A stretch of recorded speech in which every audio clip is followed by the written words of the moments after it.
Ils ont tué le chien. Tu as vu le chien? La petite Lara Balinga maman, elle était là sur Makila. Mais tu dois la tête, on la souple, on la mouka, on la tête, on la mouka, on la tête. Il était à Makila. C'est quand on a eu que ça, les petits va s'assassiner et puis on devait bien babane kosenga kaka mbongo to ezalaki pe na ba menace pour que ba intimider bino po bazwa mosolo wana bane kosenga. Oui. Bane kosa ba menace. Déjà quand ils réclamaient de l'argent, il y avait déjà mes frères qui étaient dans l'autre pièce. Okay. Donc c'est par là qu'ils ont commencé à réclamer encore plus. Okay. Les premiers étaient d'abord venus pour réclamer de l'argent et l'ordinateur puis sont partis. C'est là que le deuxième groupe sont revenus pour encore prendre de l'argent.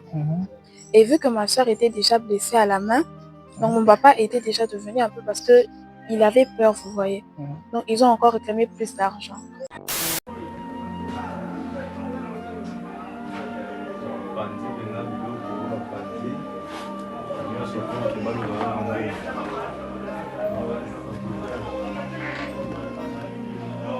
Jésus-Christ de Nazareth. Jésus. Acte oyo esalami epai na biso na famille basoldat ya quartier na biso baza impliqué na kati voire même bakoteli bato de 2 heures à plus ou moins 4 heures ata soldat moko te à se présenter lobi nango on a pu arrêter criminel moko à se déguiser qui n'a la police. Quand ils sont revenus pour la 3e fois, là nous étions tous dans la chambre, mais elle n'était pas dans la même pièce que nous, elle était dans une autre pièce. Moi j'étais avec mes frères, on était dans une autre pièce et on était dans les toilettes, du coup on s'était caché et papa était dans sa chambre. La dernière fois quand ils sont venus, papa a bloqué sa chambre à clé, il a éteint les lumières. Ils sont revenus, ils ont commencé à chercher dans toute la maison vu qu'ils ne nous trouvaient plus. C'est là qu'un a fait, tous sont dans la chambre à mes parents, sûrement Bazakuna, parce que toutes les chambres étaient déjà ouvertes. Ils ont commencé à forcer la porte, ils ont commencé à casser, à tirer des armes aussi et tout ce qui avait bien fait. Tout ça, bango kaka matraque. Donc ça vraiment une insécurité totale. Quartier ba dading to yeba ki on na mambo, to yeba ki on na ba kuluna te, to yeba ki on na ba insécurité modèle oti. Donc et côté brusquement ba famille comme kolela ba violé. Donc pour ça la acte salami awa, ba sali plus ou moins 6 familles oyo ba bakoteli bazuba mbongo babeti baviolé voire même donc bazotanga na bakombo ya bato. Donc la police eza wapi donc bato baza pe baza à l'aise, très à l'aise ba ça ba bilo bakonza mboka na biso en tout cas tolembi lelo to perdre ndeko na biso nzambe ndasali ke no baona so bakende ka yake tu imagine que non famille mobimba so bazaki ku et to ngatolela ba ndenge nini.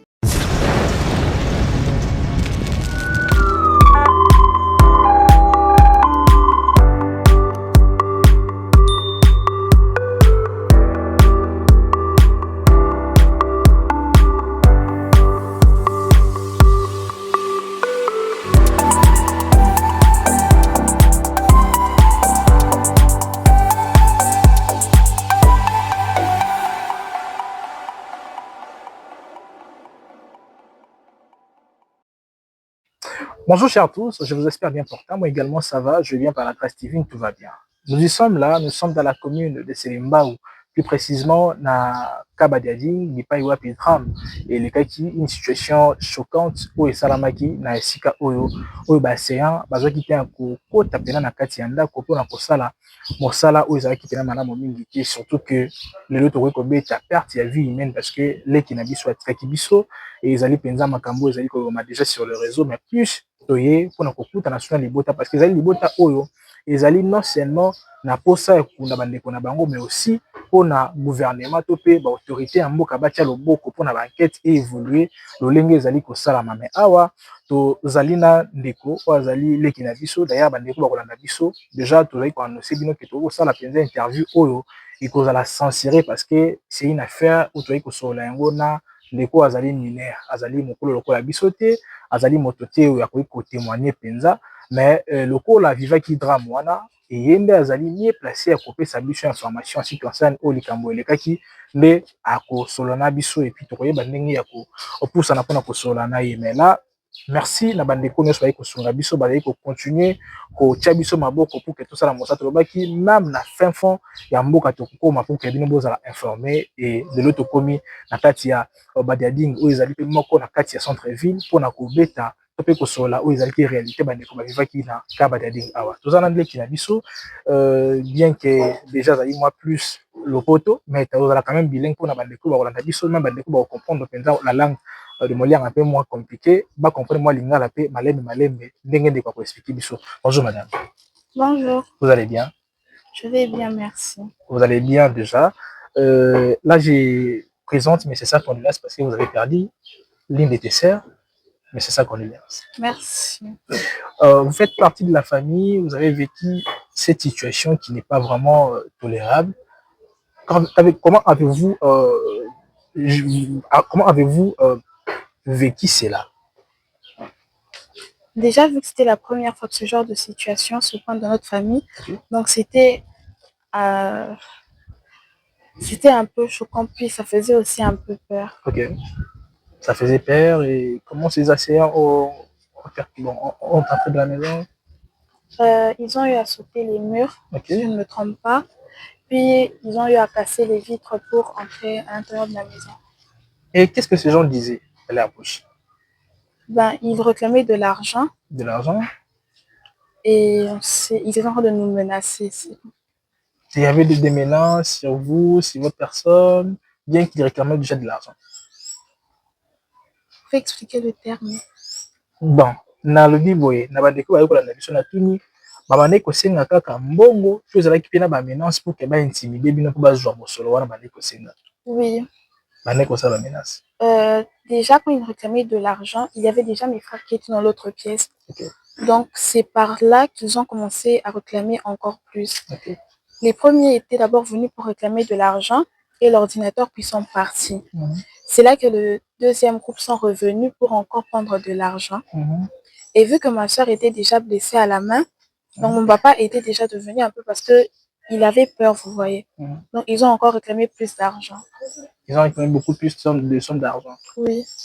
Et bon, ça qui bon quand même bon, mais quand même bah super que ça la mabé pour na Comme je venais de le dire, la première fois quand ils sont venus, ils ont demandé de l'argent. Oui.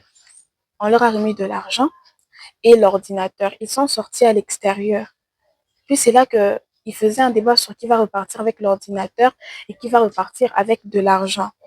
Puis c'est là qu'un autre fait que non, comme vous voyez cette maison, c'est sûr qu'ils ont encore plus d'argent. Donc, tozonga, tozwambongo. Donc, c'est sûr, babombi bongo. Puis c'est là qu'ils sont encore revenus pour la deuxième fois. Ils sont venus, ils ont encore redemandé de l'argent. Les premiers sont partis parce qu'ils étaient nombreux. D'autres sont partis parce qu'à l'extérieur, il y avait aussi certains de leurs amis qui étaient à l'extérieur qui montaient la garde. Donc, ils sont rentrés à l'extérieur pour demander qui va repartir avec l'argent et qui va repartir avec l'ordinateur. Vu qu'ils étaient nombreux, donc d'autres sont revenus pour encore prendre encore plus. Et comment qui l'équipe la situation là? Après, déjà, on lui avait blessé au bras. Donc après ça, elle était partie se réfugier avec ma tante. Puis après ça, quand ils sont revenus pour la troisième fois, là, nous étions tous dans la chambre, mais elle n'était pas dans la même pièce que nous, elle était dans une autre pièce. Moi, j'étais avec mes frères, on était dans une autre pièce, et on était dans les toilettes, du coup, on s'était cachés, et papa était dans sa chambre. La dernière fois, quand ils sont venus, papa a bloqué sa chambre à clé, il a éteint les lumières. Ils sont revenus, ils ont commencé à chercher dans toute la maison, vu qu'ils ne nous trouvaient plus. C'est là qu'un a fait, tous ils sont dans la chambre à mes parents, sûrement Bazakuna, parce que toutes les chambres étaient déjà ouvertes. Ils ont commencé à forcer la porte, ils ont commencé à casser, à tirer des armes aussi et tout ce qu'il y avait bien fait. Bango kaka matraque. Là, c'est oui. C'est là qu'ils ont enfoncé la porte, puis ils sont entrés. Papa s'était caché quelque part pour leur prendre par surprise. Là, ils étaient peut-être 3 encore qui étaient revenus d'abord. Puis c'est là que papa a blessé un.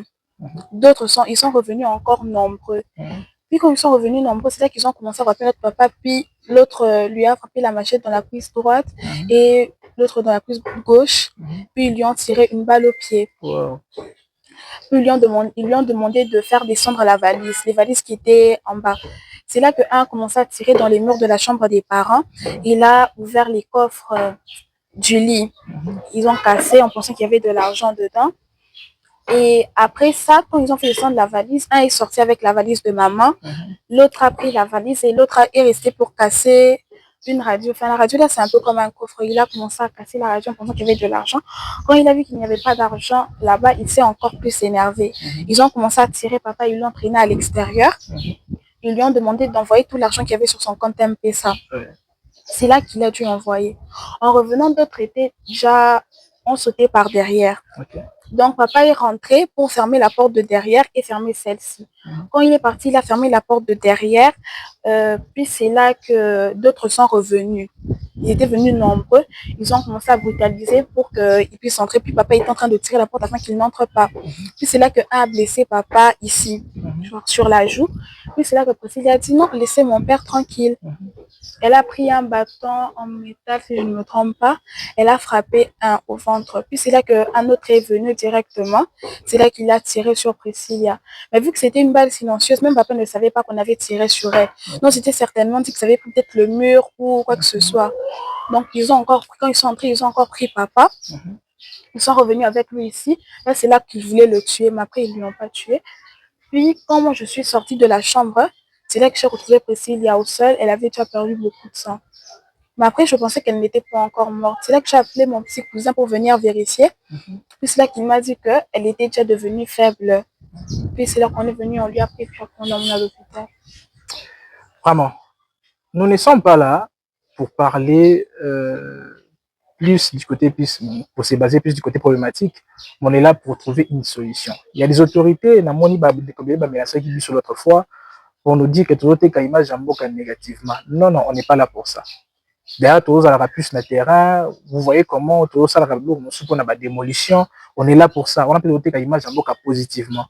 Mais ce qui est vrai avec la population congolaise, tous en approche la sécurité. Nous interpellons chaque jour le ministre de l'Intérieur, Jacquemaine Chabani. Chaque jour, on a été même, on a été plutôt le commissaire provincial de la ville à Kinshasa, le général Israël l'autre fois.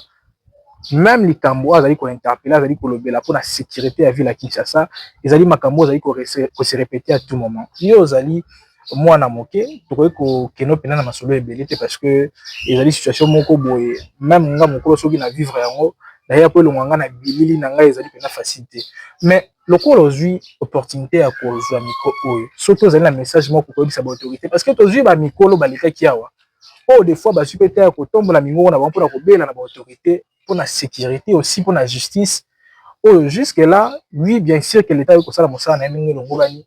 Mais tout ça, pour ça, il est comme vous, effectif. Est-ce que vous pouvez couper ce message à l'autorité? Je vais demander aux autorités de notre pays déjà de renforcer la sécurité, surtout dans nos quartiers. Et je demanderai aussi qu'on rende justice à ma soeur. Parce qu'elle n'est pas morte d'une cause naturelle, elle s'est fait assassiner. Je demanderai que toutes ces personnes qui ont eu qui ont pris part à cette action-là, qui puissent tous être derrière les barreaux. Vraiment. Là, bref, je sais pas trop mais sauf que pour les qui est important on a une fois de plus temps pour présenter la condoléance ainsi qu'à ta famille merci beaucoup. Donc on a aussi répété les sous na ba autorité et bolandi o ezali eloko moko ezali très bref ndenge leki na biso expliquer biso drame et c'est pas ça qui na sika oyo tozali wana pona kokota plus loin te ya koluka ko epesa ba détails ebele mais tozali ki face ya ndeko oyo avivaki drame mokonzi ya mboka le chef de l'état makambo oyo c'est presque chaque jour ozali ko sala mato ko za message ebele même biso moko tozala des fois menacé na ba makambo oyo et ça la passe mingi toza wana pona ko dénoncer ba makambo oyo braquage ezali partout ba sia bazo kota na bandako ya batu et lelo toyebi même police azali wana pona ko sécuriser population na ba bien na ye et même événement mosu bata musai ko salama romona ezali non loin ya police oh ce qui le gouvernement a équipé police na biso pénal ba matériel nécessaire et vous appelez quoi motu ya mingi pour na ko sécuriser penza police na moni ndeko pa linga kota pour na koloba. OK, voilà toujours sur ndeko mosusu pa ko pesa biso maloba par rapport à makambo et salamaki. Mon frère oui aux micro tu n'en as. OK, voilà. Bonjour ndeko. Bonjour.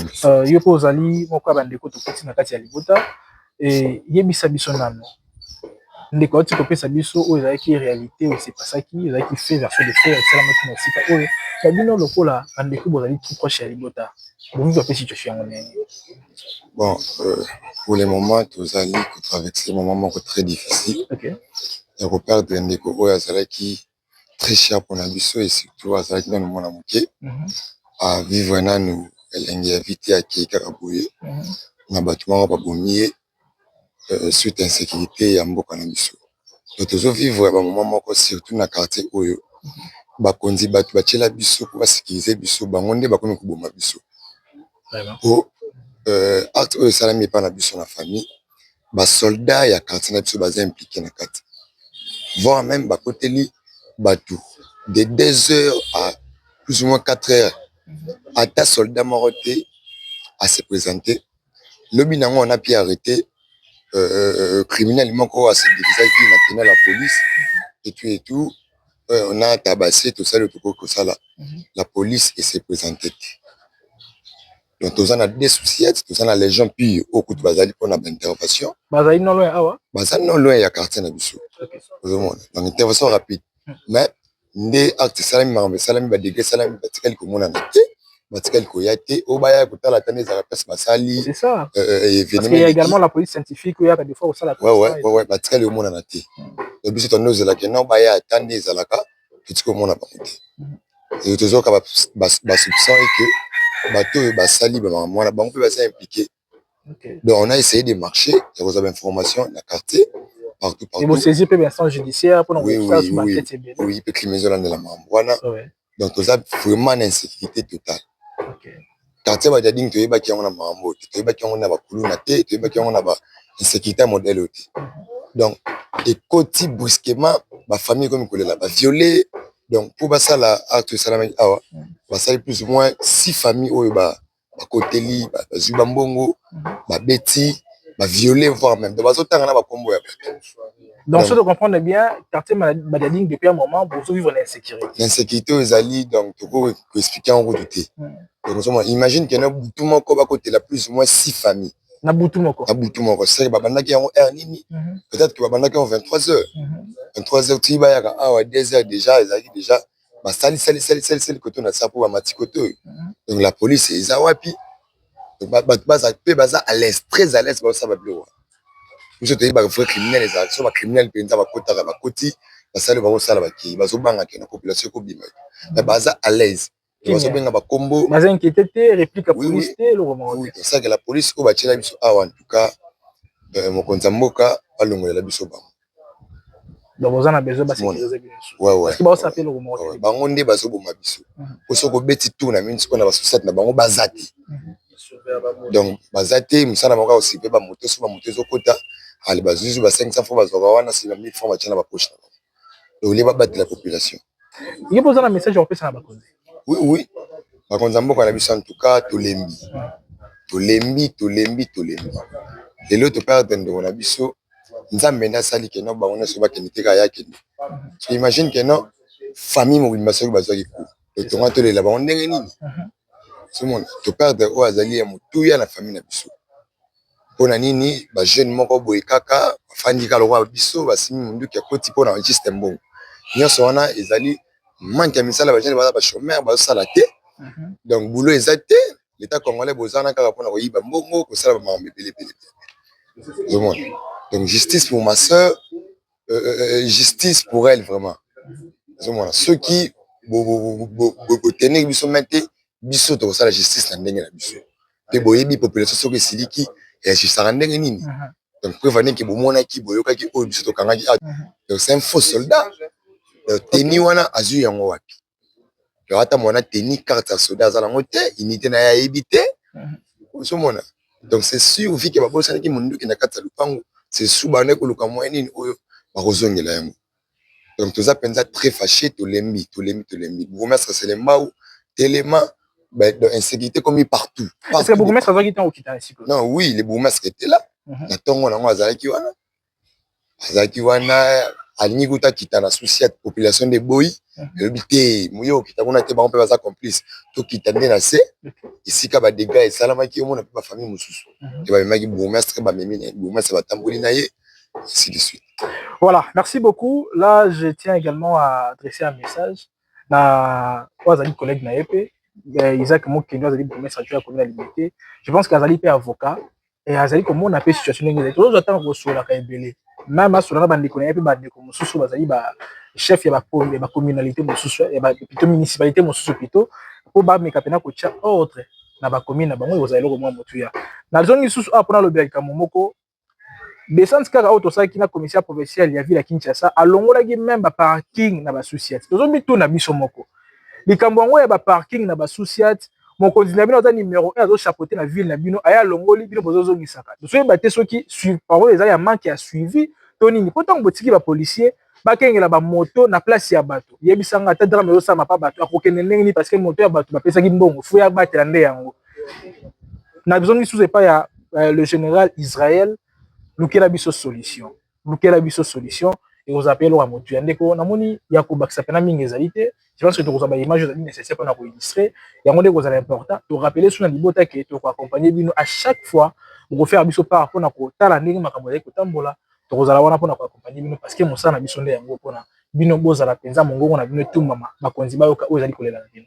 Merci beaucoup. Voilà, tout c'est émission pour mon collègue tout va intervenir na biso to moni prochainement avec un nouveau numéro et la portez-vous bien. Bye bye.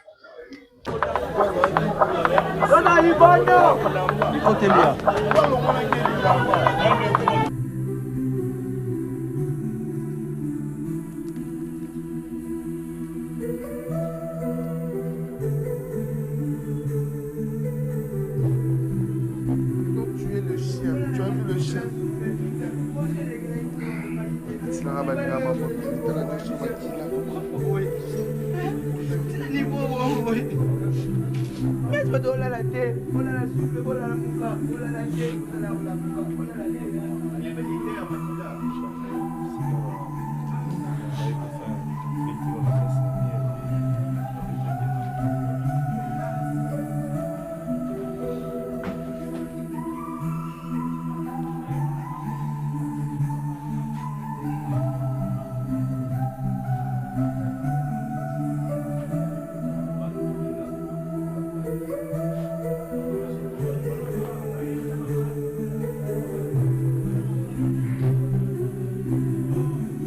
Bien, oh ma cantine Makila.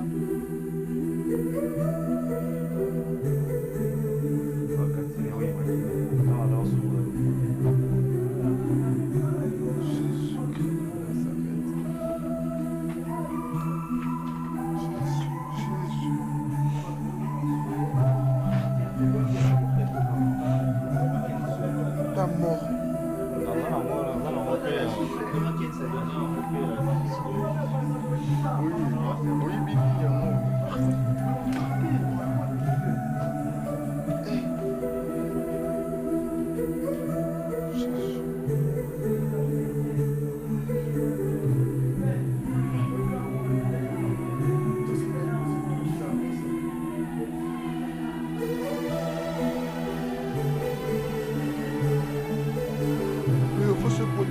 Papa, il faut se protéger. Quelqu'un fait l'homme. Cache-toi. Les gens sont méchants. Yaboué. Papa W, il y a une facture dans le token. Ande na rapidité, assez assisté ma camionso. Eh, bato basala ba peta bon. Na ebité so ba ibaka basala. Ba kolia kemi. Puis ba kombo za différent. On dirait ça ba tebele. Bataka minini wana za avantage kemi. Ba gagna pe. Ba gagna kako? Oyebi bato nyoso basaka ba chat en ligne na mboka na kini. Donc bango nde bazalaka na soka sali bachat na ye après ba raté nini comme na bango na Kinshasa. Jofa Cargo Fret Express a trouvé la bonne solution. Aujourd'hui courrier au scanner. Au scanner, et bien c'est là adresse il y a Jofa Cargo Fret Express. Mais ils en a qui chinois, oye botan en mode. Yo reçoit qu'à place moi on a pas commis copier. Aussi on va mon petit fournisseur na yo. Est-ce que c'est moi qui dit des fournisseurs emballé à Ekotika à la Jofa. Donc na Jofa parce que pas quand miki. Oui, mais Ekotika a so batiki après 5 jours et comme il y a Kinshasa. Tona ba Congo partout. Maman Melina, siko mais il faut zakande de biso to yaka déjà ba chaîne boy.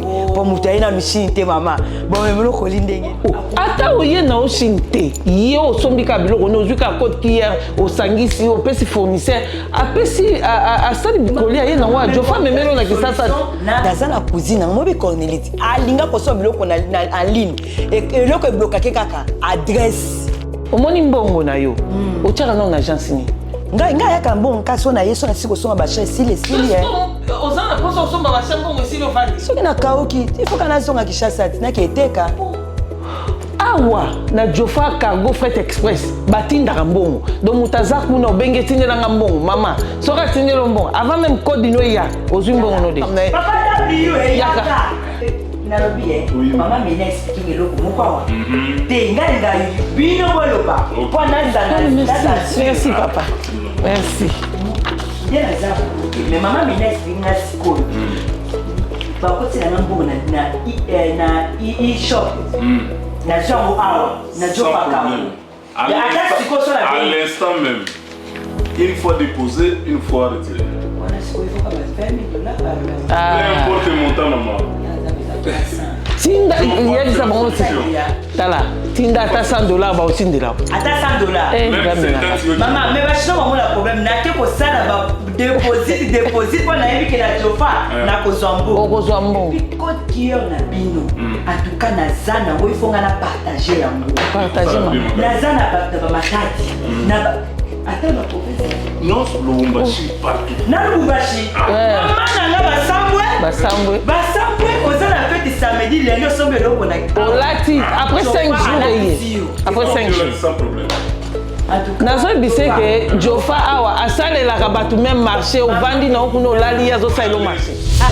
Ouais, donc toi bana mutu na biso lundi mardi vendredi biloko ekei jeudi samedi biloko ekoma kuna esengo na biso kutu nde biloko ezokoma avant po toteka mpe avant tozwa mpe mbongo avant totinda mpe avant makambo nyonso avant